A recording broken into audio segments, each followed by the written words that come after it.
All right, welcome to Gloomhaven, Jaws of the Lion. So, if you don't know, Jaws of the Lion is a prequel to Gloomhaven, and it's meant to be kind of an introductory to Gloomhaven, but it came out after Gloomhaven came out.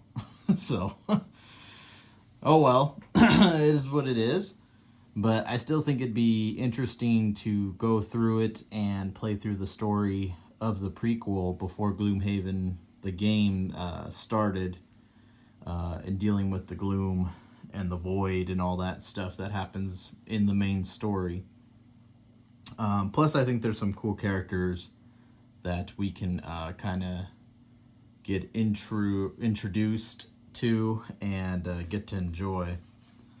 So the first one is going to be the Red Guard, and it says though their demon-like qualities make them feared by many, Valras are for the most part well-mannered and gentle, preferring to solve problems through diplomacy rather than violence. They come from a dark and bloody heritage of genocide and warfare, and they have become more civilized, as they have become more civilized, have simply made concerted efforts to put their past behind them. Valras pride themselves on being able to interrogate themselves peacefully into human society, often becoming wealthy merchants or influential politicians. Not every Valrath can be peaceful, however. There is a specific cast in the Valrath capital of Jinda, tasked with protecting the city. It is a prestigious position, and one not easily lived up to. Outcast from Jinda for unknown crimes, the Red Guard found it too difficult to part from their identity as a protector, keeping the distinctive red armor as well as their chained sickle and shield. The only place to find work was as a mercenary in Gloomhaven, and just maybe by standing on the front lines and keeping their allies from harm, the Red Guard will find some way to redeem themselves. Not in the eyes of the Jinda culture, which has permanently turned its back, but at least within their own esteem. So Valrath Red Guard, that's what they look like. That is their character card. And you can see these are a little bit different than the typical Gloomhaven ones of the past, which looked like this. So they're slightly different. Okay. Next character is the Demolitionist, the Quartal Demolitionist. Because of their diminutive size, Quartals feel they have a lot to prove. From an early age, they are encouraged to study as much as possible about many different subjects. Though there are expert Quartals in any field, they seem to have a particular affinity to engineering and machinery. Their long, delicate fingers allow them to build all manner of intricate contraptions to make life easier and augment their inferior strength.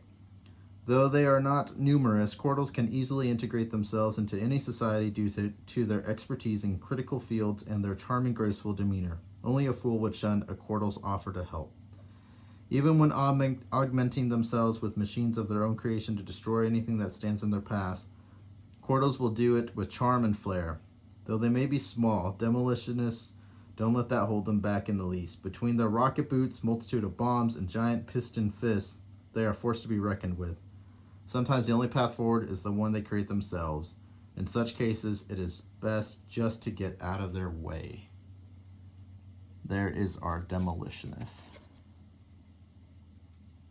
So, comparable to the Tinkerer in the main game. Same species. Alright, so we'll go ahead and put that there. Third is the Hatchet. Enoch's Hatchet.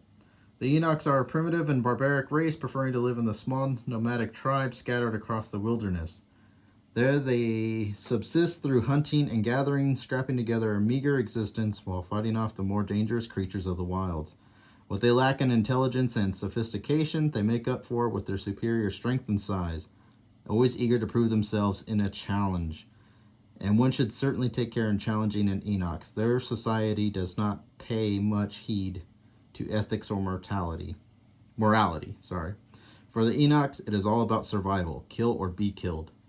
While any normal Enochs may be valued in Gloomhaven for their brute strength and endurance with manual labor, if you want to be a successful mercenary in the city, sometimes a little more finesse is required. Hatchets have fully embraced life in the city, outfitting themselves with the latest fashions. It is it is all a bit of a front, though, as their true passion lies in their arsenal. No one is a better marksman with the throwing axe, and if anybody wants to challenge that claim, they had better be prepared for a duel to the death. And there's our Enoch's hatchet. And finally is our Void Warden. Humans are by far the most dominant of the races, spreading across the continent like locusts, erecting extravagant cities and disturbing slumbering forces they can never hope to understand. The human society is one of rules and regulations, but also one of great diversity. Due to their intense curiosity and relentless nature, humans can find themselves walking almost any path imaginable, from obscenely wealthy noble to the underappreciated tavern cook, from the blacksmith forging rugged weaponry to the corrupted pursuant of dark magics. The void is a dangerous and terrible place. Anything that enters it dissolves into a coarse black sand without explanation or remorse. After a near-death experience with the void as a child, which scarred the left side of her body, the Void Warden made it her duty to protect others from a similar fate. Being touched by the void has left more than just physical scars, however. They can channel the power behind the void to manipulate the thoughts and actions of both allies and foes. The Void Warden can also offer powerful boons of healing and stamina, but those gifts usually come at a terrible price. There's our human Void Warden. And these are the 4 characters of the Jaws of the Lion. So those are the 4 characters that we will be. And if you want to see their little tokens, there's our Void Warden. There's our Red Guard.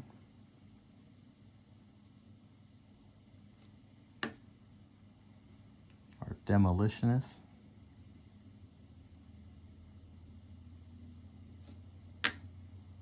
And our Hunter.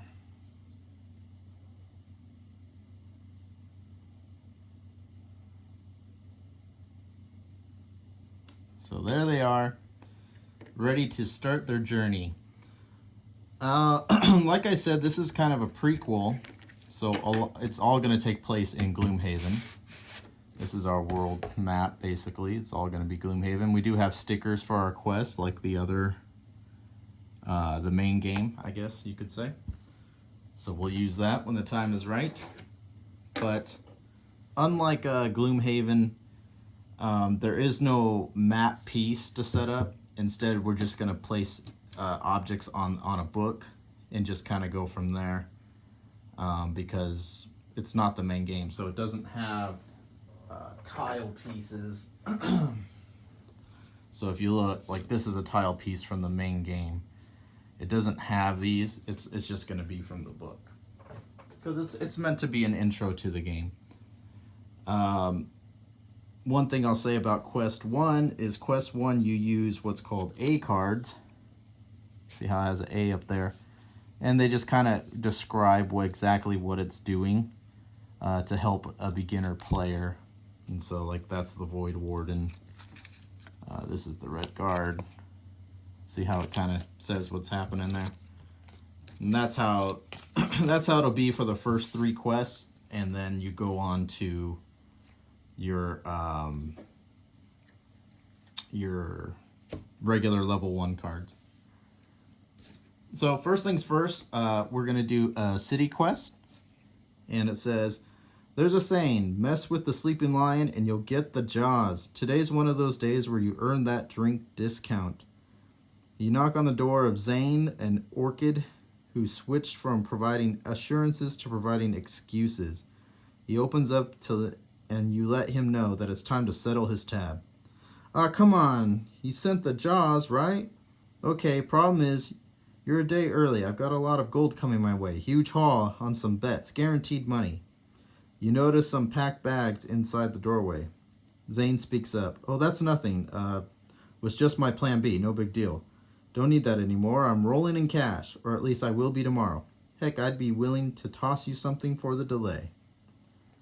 So that is our city quest, and we have to decide, are we going to do option A, which we're not buying his excuse and he pays up now, or option B, a little trust goes a long way and you're going to come back tomorrow to settle this guy's debt.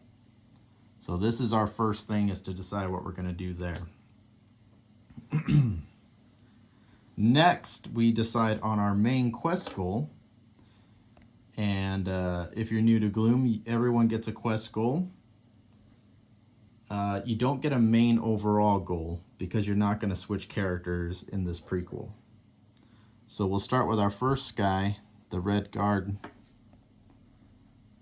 Why is this not focusing? I killed it. It's not focusing no more.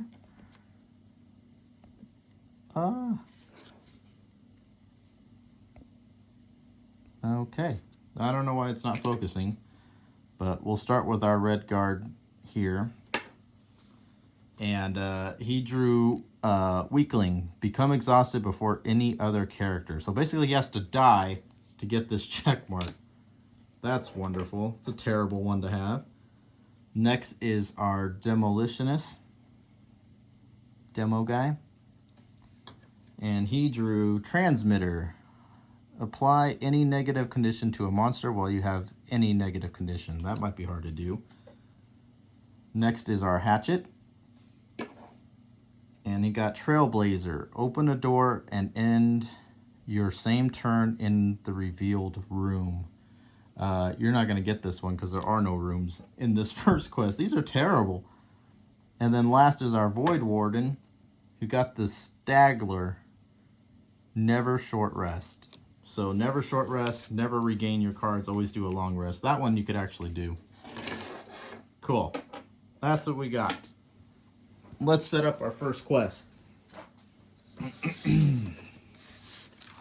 So it says, it will be good to get back to the Sleeping Lion.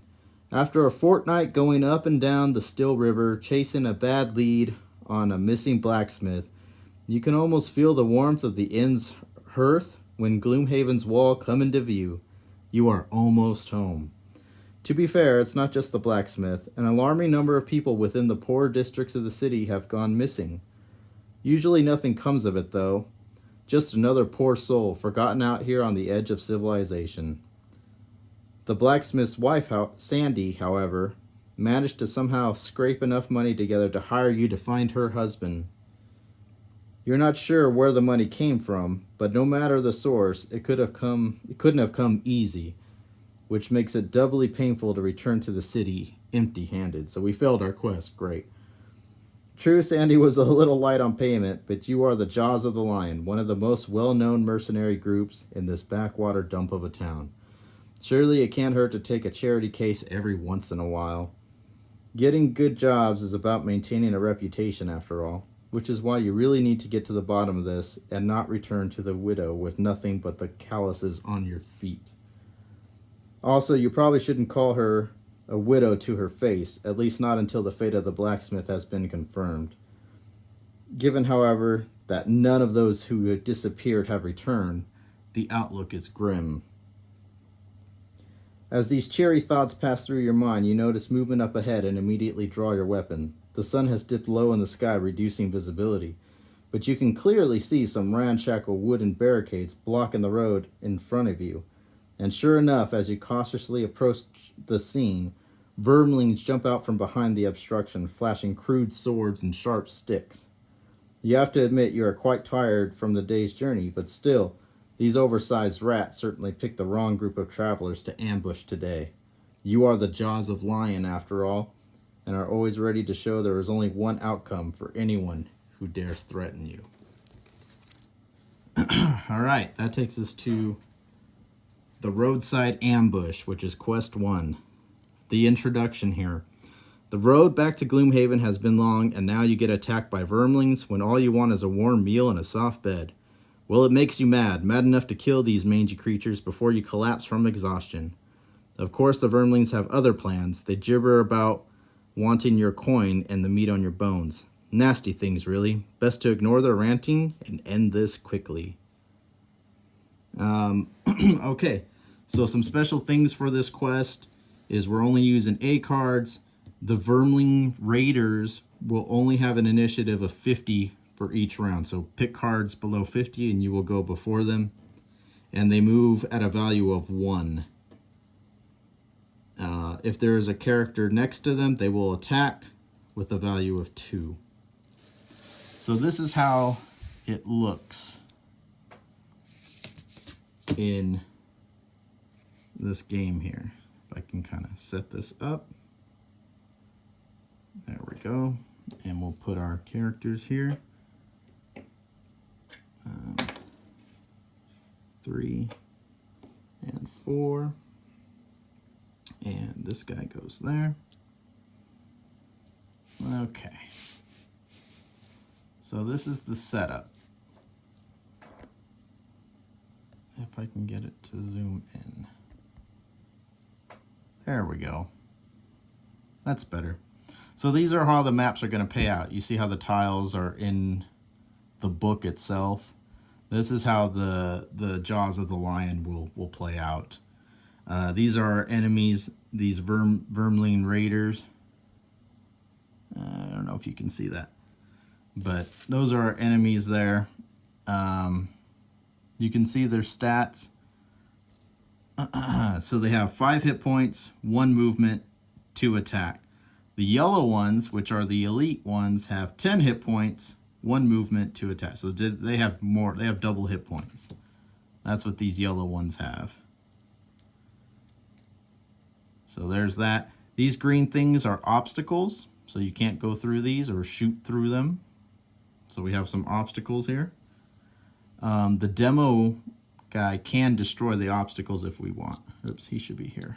It's an obstacle here. And that's what these things are telling you, that you can destroy obstacles. Okay. And that's pretty much it. So we're set up to take out these Vermling Raiders and, you know, head back to Gloom like we wanted. Here we found them on these train tracks. And so we are set up. Make sure everyone's in their spot. Remember, 5 hit points, 10 hit points. I didn't say the hit points of our characters, though. What are the hit points of our characters? Void Warden has 6. Hatchet has 8. Demo has 8. And Redguard has 10. Those are our hit points. So, there we have it. We'll set up what cards we want to use and kind of go from there on the next turn. So here we go. Gloomhaven, Jaws of the Lion, Quest 1, the Roadside Ambush. We'll set up for round 1 and then record from there.